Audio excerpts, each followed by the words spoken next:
Welcome to Scale Her Up. Today I've got Ronnie Krupa from Wallrun Limited who's joining me. Ronnie, thank you very much for coming on Scale Her Up. No, thank you so much for having me. I'm so excited. So, yeah, I met you networking just Mhm. a month or two ago, and you were telling me your story, how you got started in business. So, do you want to just share that? Actually, no, let's start off with what you do at Wallrun Limited.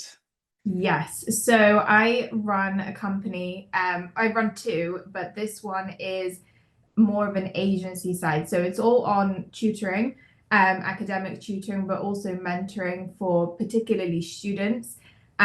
With my own company, I take on my own clients with Wallrun.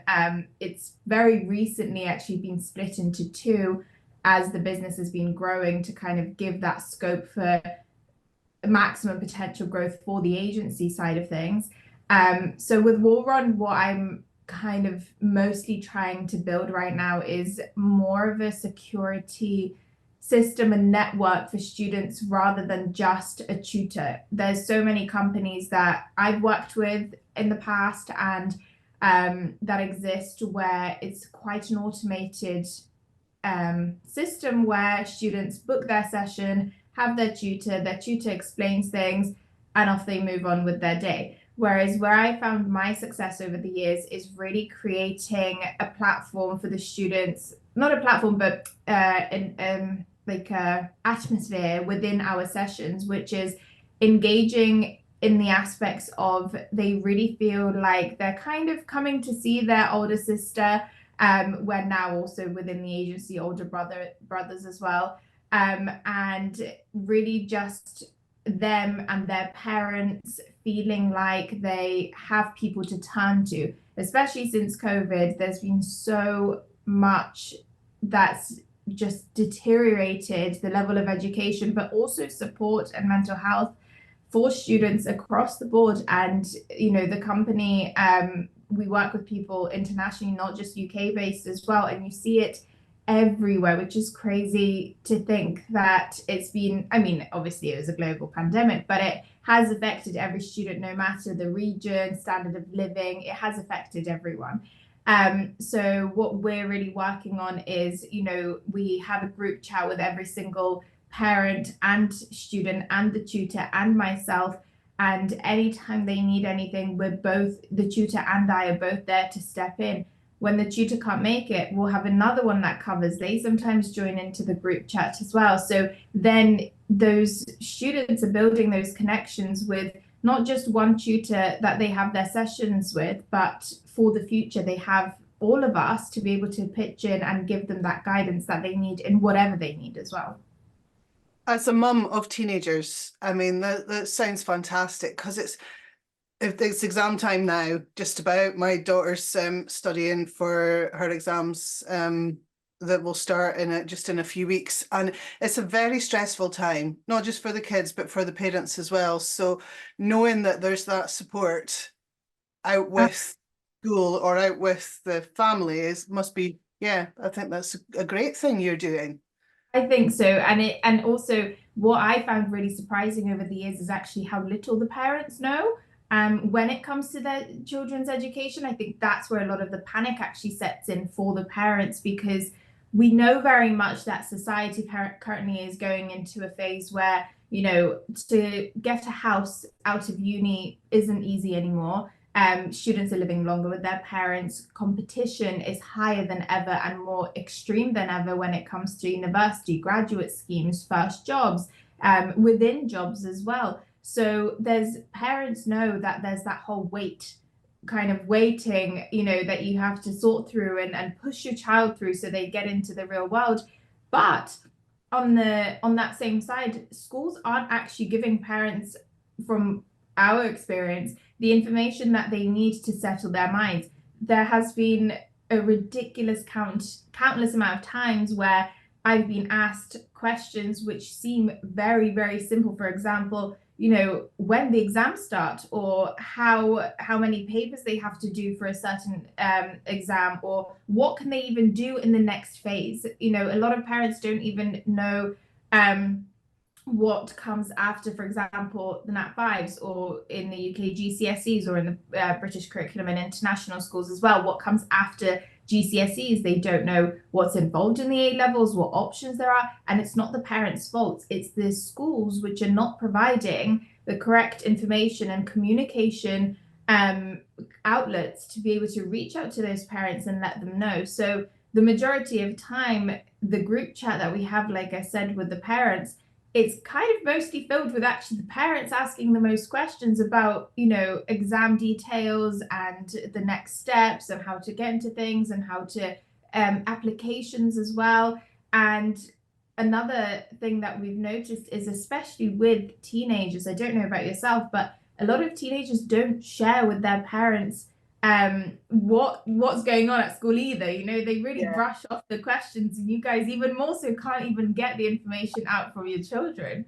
And um it's not always easy to speak to the teachers either.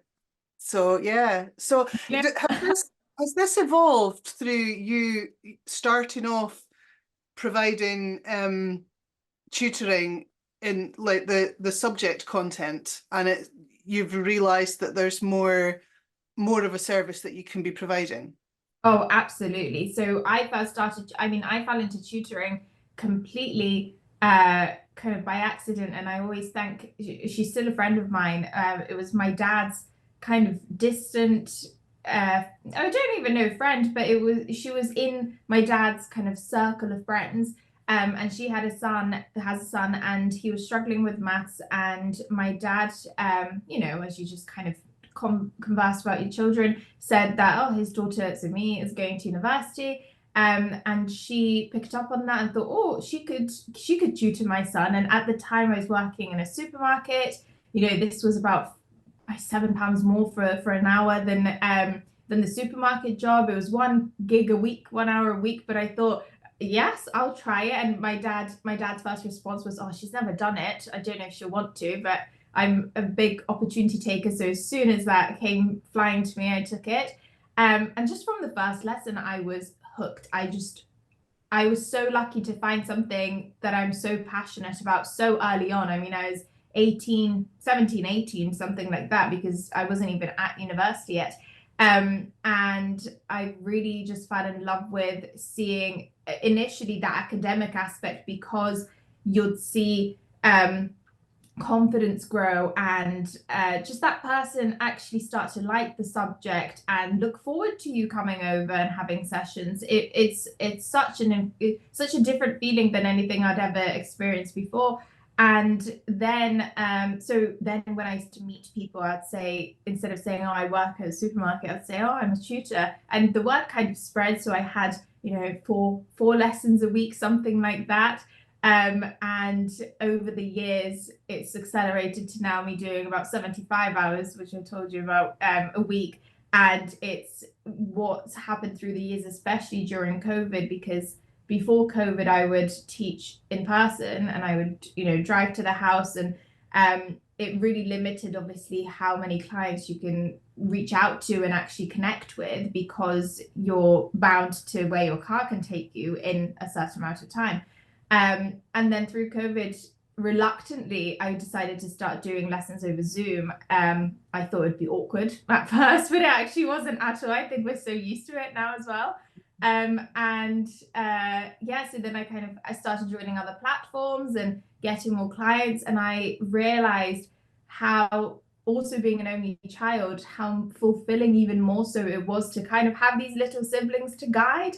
And I was always, in secondary school, I was always the agony aunt of all my friends that come to me for motivation and chats and things like that. And I realized that with these students, you're building such a bond, which is more so than just explaining algebra. It's, really, if they have problems, they can talk to you. If something's going wrong at school, if they're down, if they have anxiety, things like this. And for a long time, the companies I used to work with, I was their go-to when it came to students which came from more problematic backgrounds, or are really struggling mentally at that point in time. So I'd be their go-to tutor to give those students to me. And through that, even more so, I felt like I developed this real understanding of actually there's a gap here that needs to be filled, and needs to be filled by more than just one person, because I can't take on everyone in the country or the world. So that's where the company started to find and train tutors that are like-minded like me and can give that same sense of security as I can do and provide. So yeah, so you've had to pivot because there's only so many hours that you can work. So in order to have more impact, you need to change what you're doing. The bringing on, how do you find people that are like you, and how do you find the right people? Because this sounds, as a mum of teenagers, this sounds like a great way of working with these young people, but it's not the norm, is it, in terms of tutoring? No, it's not. And actually, one of my students and I had this conversation quite a few times now. He's had a tutor before, and he's currently redoing his A levels. And as everybody, all of his friends went on to university, and he stayed home to redo all of his A levels, he said to me that actually he would get quite lonely, and what I've given him that no other tutor has done before was not just the fact that I'm leading his educational side, but he has someone to talk to every single week. And that has been so different for him. And knowing that he can just have, even like a 15, we have 3 hour lessons. So a 15-minute chat at the beginning, or even 20-minute, does so much for him, even though it's got nothing to do with the academics. And before I answer the question on how do you find those people, also what I found is, at the beginning, when I started realizing how much the students actually benefit from that, I used to feel quite like I'm not in a way doing my job, because I thought, okay, the parents took me on as a tutor, and here I am, talking to them about their friend issues at school, or their teacher issues, or whatever it may be. But then I realized, because after every single session, I always update the parents fully of everything we did, everything we talked about, everything that we plan to do, what they need to do in their own time, etc. And the parents' feedback was such a shock to me of how positive it is with regards to the fact that I am talking to them about these things, because the parents say the students don't, their children don't open up to them in some of these aspects, and to know that they have kind of the safety blanket in me to be able to discuss these things is so just makes massive change that they never even knew that they needed. So that's kind of how that way of working, I guess, has proven to be really positive and unexpected, and definitely different, like you said. But the way that I found the tutors, so when I first started the company, it was just me, and I wanted to kind of set the name, get the website up, things like that.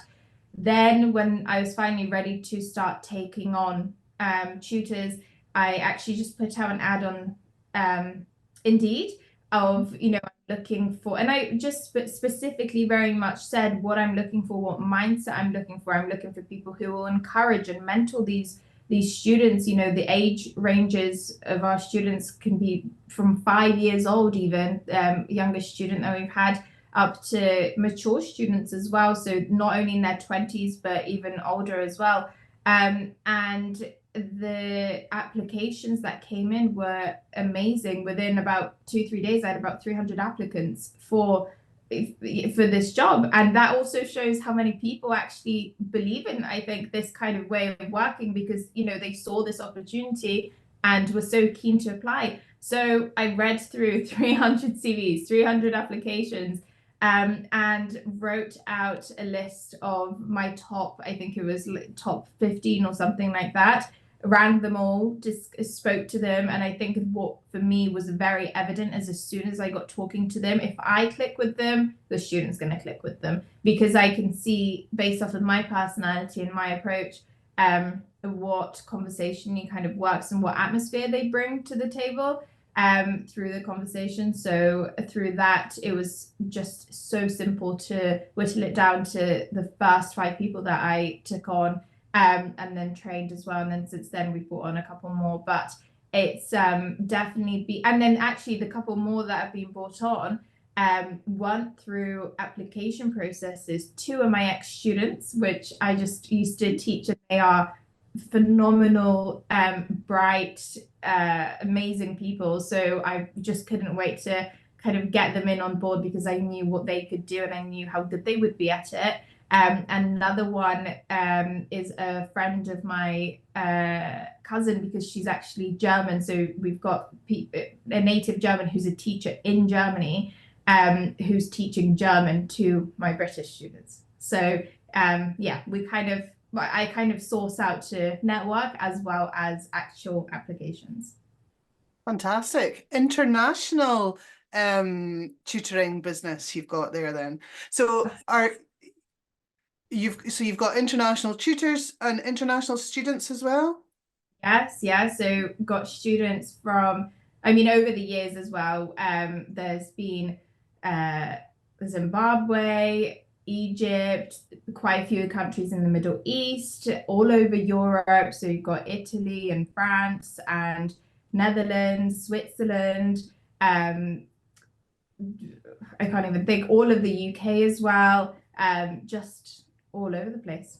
All over the place. And yes, those students, just to specify, are doing the British curriculum internationally in their international schools. But it's also interesting because they get to kind of share their life as much as I do here. So you get that, again, contrast of learning a different culture and helping someone so far away, which is quite cool. And we always, adjust to their time differences. Everything's doable when they go on holiday as well, which is good with, again, being able to do things online.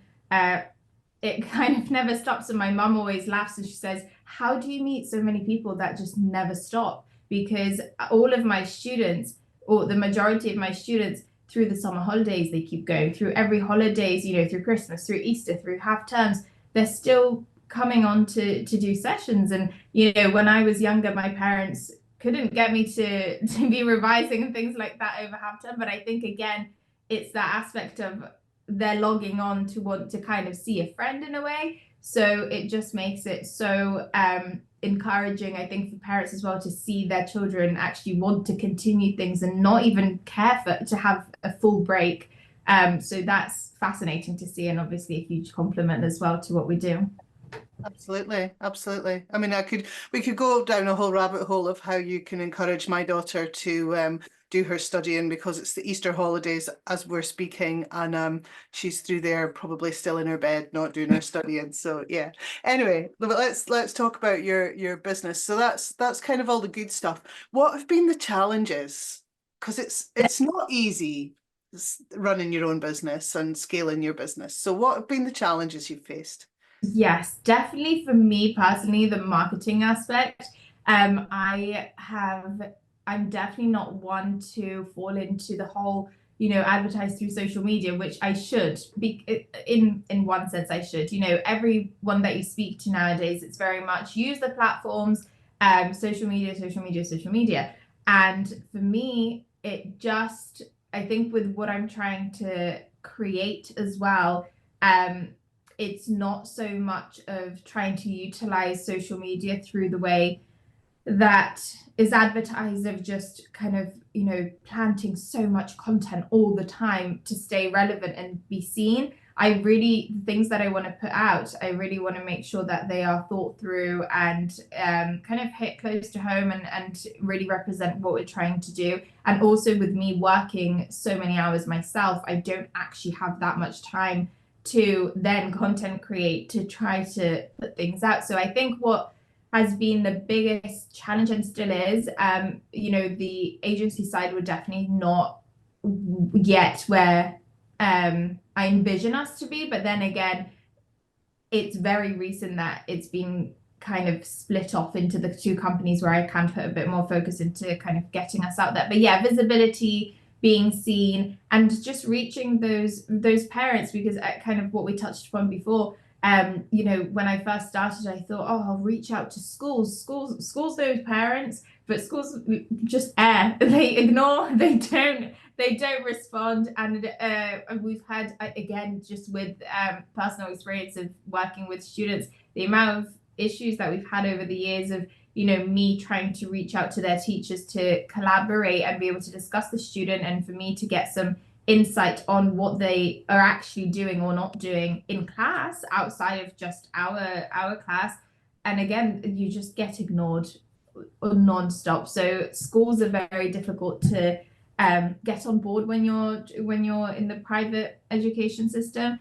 And so visibility and getting to that demographic that we're looking for, which is basically parents. I mean, any parent, you know, wants the best for their child, but me as well, not having children and not being in that community yet, it's obviously difficult to know, where do you mums go? Like, where are you? So Yeah, we talk to each other.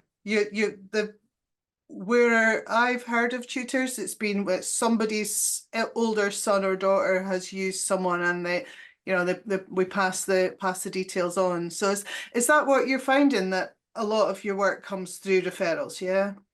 Absolutely, it's so word of mouth. So my personal students, I still work with an agency where they give me students and obviously take their commission, and I work through them.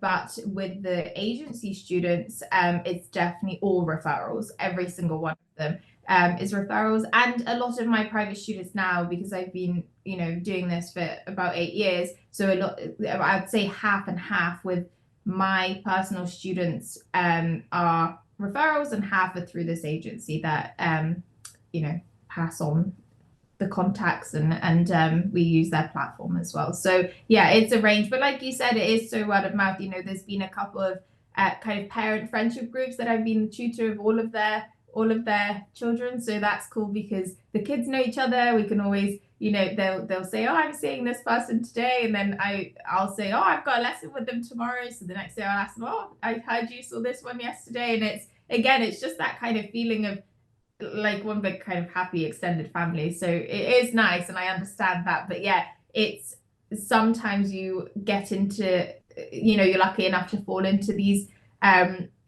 close-knit circle groups that do have children around the same age and that are looking to try it, even if they weren't willing to do it before or even hadn't thought of it.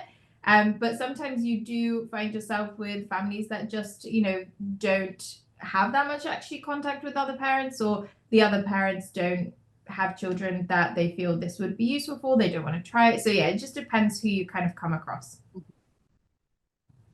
So marketing's been a challenge. What else has been a challenge over the years?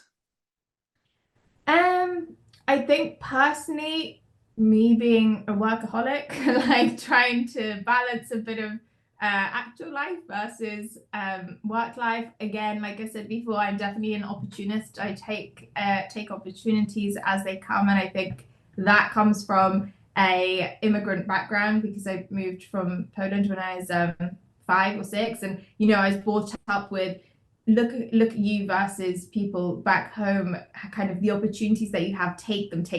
So now, even during my 75-hour week, over the last, you know, I don't know, 48 hours, I've had about 3 more requests for students wanting to work with me personally, and I'm like, yeah, let's go. So especially I think now, with it coming up to exams, I do take it seriously and understand, you know, what time of year we're in. And I had so many people this weekend asking what I'm doing for Easter break, and I was like, it's Easter? I'm working. No, it's not Easter, it's exams. So, you know, you take on, and you just want to be such a support system to them. But definitely for me, I think it's that thing of I know that I not overtake on, because I still enjoy every single hour of it. I couldn't get enough. But I think for the future, I just recognize that this isn't sustainable for my personal self to be doing as many work hours as I'm doing. So that's why this is a very conscious thing that I want to build with the agency, because in the future I want to be able to, you know, more partake in the WhatsApp conversation, sending the links, doing the applications for people, and kind of living in that bubble rather than necessarily delivering the lessons myself. And I'm very, very, very aware that the older I get, the less relatable I will be to the students. And so I don't want to end up being, there's a lot of older tutors that my students have had previously that they said they never just got on with the way they do with me, which is completely understandable, but that's going to be me in a couple of years.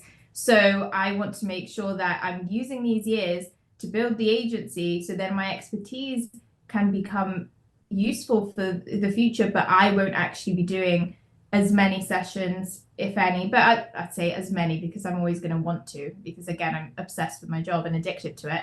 So I think it's that whole thing of navigating, me just loving this so much that I want to do as much as I literally have time for, or hours in a day for, but then understanding, okay, this can't go on forever. So that's one thing that is constantly on my mind. It's a very common problem. I think for people, a lot of people are workaholics that get into their own business. Yeah. And then being able to let go is a big challenge. So they come to me as a business coach and they say, time's my challenge, but then they're not, it takes a change of mindset to be able to let go and to delegate and to change that, change the way that you run the business. So yeah, but realizing it's the first step. So well done. We're here. Yeah. So in terms of, the purpose of the podcast is to let women know that entrepreneurship's an option and help them to step up and scale up, because the numbers are not good. Only 1 in 3 entrepreneurs in the UK are female, and men are 5 times more likely to scale their business up to over 1 million in turnover. What do you think that we can do as women in business to make a change to those sort of statistics? I will stick by this, and I tell every single one of my students this. For women, if you're wanting to start a business, make sure it's something and I know this is a very cliche answer, do something you love. And I say this again to students from, as even as young as 10, I've had these conversations with them, because even 10-year-olds nowadays are saying, I don't know what I'm going to do when I'm older. I don't know if I'll be able to kind of, survive. What job am I going to have? And I just think, when I was 20 or even like 22, I say to them, I don't know what I'm going to do for the rest of my life. You don't need to know what you're going to do for the rest of your life. So I think it's that thing of ingraining into yourself, of genuinely finding something that you really love, because the more that you love something, first of all, it's going to come so much easier to you. Running a business and starting a business and being and dedicating yourself to it and putting the effort in, putting the work in, having these conversations, for example, networking, you need to first of all be passionate about what you're talking about, because people can smell when you're not. And then you also need to be knowledgeable in what you're going to be saying. Now, if you're not passionate about whatever you're trying to set up, you're never going to soak up that knowledge as easily as you would when you're passionate about something, when you genuinely are interested, when you genuinely love something. And I always say as well to my students and friends as well, and people that I have these conversations with, that don't chase money, chase something that you really love, and the money will come to you. Because I think so many people get so fixated when thinking about their future business, starting, their own businesses, is I want to get rich. And especially nowadays, it's I want to get rich now, fast. I want instant results, instant gratification, instant satisfaction straight away. It doesn't work like that. There's those few odd occasions that go viral and people think, okay, that's how it's done. If you think about it, if you're working for someone in a corporate job, you're giving away 30 years of your life, 40 years of your life. Imagine what you could build in those same 40 years. You're still going to be working. You're still going to be, you don't necessarily, not everyone's going to retire at age 30 or 40 even, or even 50. But if you're putting in those same hours as you would to fulfill someone else's dream, fulfill your own, but do actually stick to what you really, really love. And that's going to make the whole process easier. You're going to believe in it more. You're going to push for it more. And you're going to stay determined, committed. And when it succeeds, it just feels so right, and you know that you're meant to be in what you're meant to be in. So find what you love and just run with it. Just go for it. I love it. Yeah, find what you love and run with it. I think that's the brilliant answer. Brilliant answer. Thank you very much. Thank you. Ronnie Krupa of Wall Run Limited, thank you very much for your time on Scale Her Up today. Honestly, thank you so much. I had a great time.